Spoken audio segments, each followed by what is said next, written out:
Olá, espero que você esteja bem. Meu nome é João Marcos Fontenelle, eu falo aqui diretamente da Barra Funda, em São Paulo, e eu sou um amigo de Jesus, eu faço parte do projeto do Instituto Jesus Cristo, e nesta semana eu tenho o prazer de compartilhar com vocês essas devocionais tão preciosas do livro O Caminho de Stanley Jones. E eu estou muito feliz de poder, mais esse dia, trazer para você essa devocional. Nós estamos na semana de número 36 e hoje é segunda-feira. E a devocional que Stanley Jones nos traz para hoje, ela tem por título Um Evangelho para a Pessoa Feliz? É uma pergunta. Um Evangelho para a Pessoa Feliz? E ele traz então duas referências bíblicas que eu gostaria de ler com você. A primeira delas está em 1 Coríntios, no capítulo 3, no versículo 21 ao 23. 1 Coríntios 3, de 21 a 23, que diz assim: Portanto, ninguém se glorie em homens, porque todas as coisas são de vocês. Seja Paulo, seja Apolo, seja Pedro, sejam o mundo, a vida, a morte, o presente ou o futuro, tudo é de vocês. E vocês são de Cristo, e Cristo de Deus. Amém? E uma outra referência está em 1 Timóteo, no capítulo 6, nós vamos ler do versículo 17 ao versículo 19. 1 Timóteo 6, 17 a 19 diz assim: Ordene aos que são ricos no presente mundo que não sejam arrogantes. Nem ponham sua esperança na incerteza da riqueza, mas em Deus, que de tudo nos provê ricamente para a nossa satisfação. Ordene-lhes que pratiquem o bem, sejam ricos em boas obras, generosos e prontos a repartir. Dessa forma, eles acumularão um tesouro para si mesmos, um firme fundamento para a era que há de vir, e assim alcançarão a verdadeira vida. Vamos ver então o que Stanley Jones nos fala nessa devocional, Um Evangelho para a Pessoa Feliz? Ele diz assim: Algumas pessoas conseguem viver a despeito de, mas não por causa de. É como se o seu dever fosse ser infelizes, como um meio de protesto contra um mundo como o nosso. Uma mulher me perguntou um dia: Você tem um evangelho para o ferido, mas tem um para a pessoa feliz? Eu tenho um lar feliz. Meu marido e meus filhos me amam e eu os amo, e não temos nenhuma preocupação financeira em particular. Você tem algum evangelho para mim? Para uma pessoa feliz? Fecha aspas. Pude responder que sim, e que tal evangelho é justamente este, abre aspas. Sei o que é ter fartura. Aprendi o segredo de viver contente, tendo muito. Fecha aspas, a referência está em Filipenses capítulo 4, versículo 12. Continuando.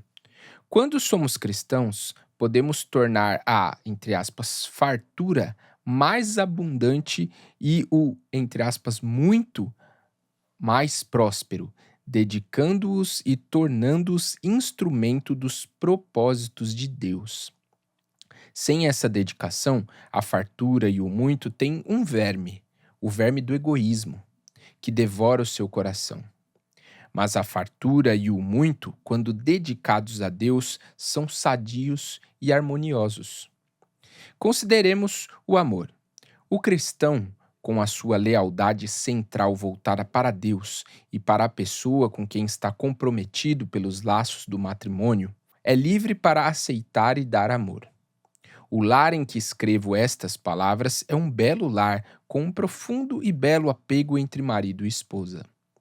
Com a lealdade deles e a minha intactas, somos livres para dar uns aos outros um afeto muito profundo. O caminho é o caminho da saúde mental.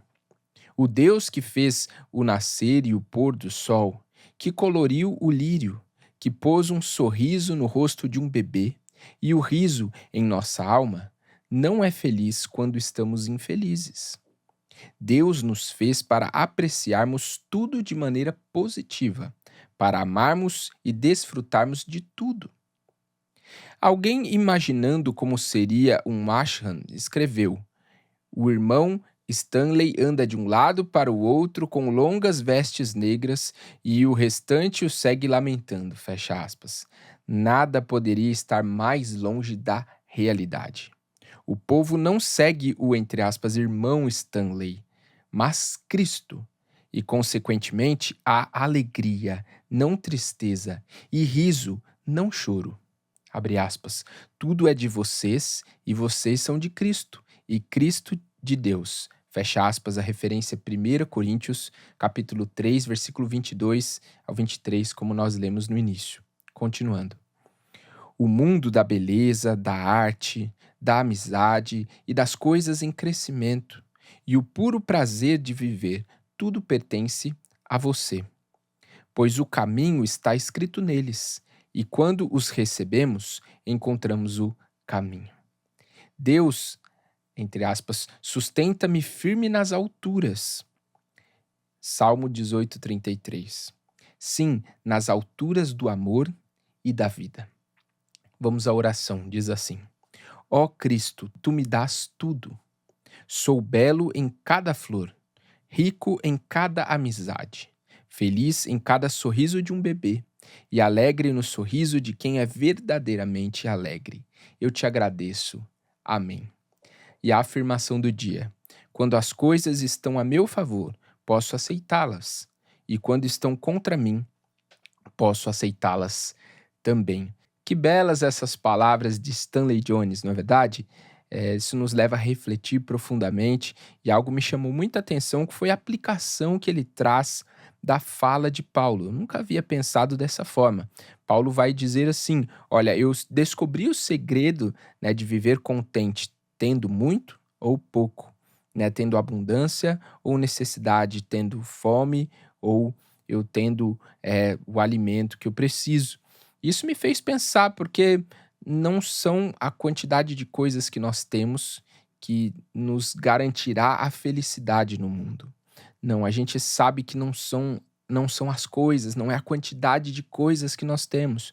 Porque se Paulo encontrou o segredo de estar contente mesmo tendo muito, é porque não adianta só ter muito. Existe um segredo para que a gente seja alegre. E se eu tenho pouco, isso também não vai me trazer alegria ou felicidade. Na verdade, eu preciso entender e descobrir esse segredo que existe de estar contente tendo muito ou tendo pouco. E a gente percebe, né, que Stanley Jones traz aqui que a riqueza, aquilo que nós temos, e quando fala riqueza aqui, como ele aborda nessa devocional, não é riqueza apenas material ou financeira, mas a riqueza de prazeres, a riqueza de alegrias, de coisas que nos cercam. Com Deus, essa riqueza que nós temos, ela encontra um propósito. E quando ela encontra um propósito, ela é multiplicada. Nada melhor do que a gente ter uma alegria, um prazer e compartilhar esse prazer. E quando Deus está nessa equação, essa alegria é maior ainda e ela alcança também outras pessoas, ela é derramada sobre outras pessoas. Mas quando a gente pensa numa riqueza sem Deus, é o que ele diz ali, existe um verme ali que caminha junto, que é o verme do egoísmo. A gente vê que essa riqueza definha, essa riqueza é acompanhada de orgulho, e essa riqueza ela não tem um propósito, então ela não abençoa, ela não traz algo além do propósito dela, é simplesmente uma riqueza, e essa riqueza ela não é multiplicada, porque Deus não está naquela equação. E se nós pararmos para pensar, Deus fez as coisas com uma riqueza de detalhes muito grande. Se a gente for parar para pensar, cada cor, cada cheiro, cada sensação, cada paisagem que Deus criou, tudo Deus fez com uma riqueza de detalhes tão grande. Por que que Deus fez dessa forma? E por que que Deus vai colocar então o homem, a mulher nessa criação, no meio de todos esses detalhes? Só há uma explicação, porque Deus quer que a gente desfrute de tudo isso, que a gente veja nos detalhes da criação, que a gente veja nos detalhes de tudo que Deus fez, o amor de Deus impresso, e a gente tenha alegria e tenha prazer e descubra este amor do Senhor. É interessante que ele diz que o caminho, com C maiúsculo, né, é o caminho da saúde mental. Se nós pararmos para pensar, nós vivemos hoje a era da história da humanidade com o maior número de pessoas com problemas emocionais, com doenças mentais, a doença na alma, alma abatida, depressão, ansiedade. E por que isso, né? Nós temos uma vida hoje tão corrida, uma vida tão atarefada, cheia de responsabilidades e tantas atividades que muitas vezes nós perdemos aquela capacidade, aquela habilidade de parar e admirar os detalhes que Deus colocou, imprimiu na criação. Quando foi a última vez que você viu o pôr do sol? Quando foi a última vez que você observou a natureza, que você olhou para o céu, você olhou as estrelas? Quando foi a última vez que você observou os pássaros voando? Talvez faz muito tempo que você não faz isso, porque você está tão envolvido em outras atividades. E a gente vê que a humanidade vai então caminhando para um cansaço na alma. Por isso é importante que a gente pare e a gente sente e observe os detalhes que existem ao nosso redor, as alegrias que nos cercam, os prazeres que Deus imprimiu ao nosso redor para demonstrar todo o amor que Ele tem por nós. Por isso, nesse dia, pare, observe os detalhes e agradeça a Deus. Esse é o caminho da saúde mental, esse é o caminho da conexão com Deus, esse é o caminho de nós desfrutarmos de um amor do Senhor que nos cerca a todo momento. Esse é um evangelho para você que é feliz. Amém? Que Deus te abençoe. Nós nos vemos aqui amanhã.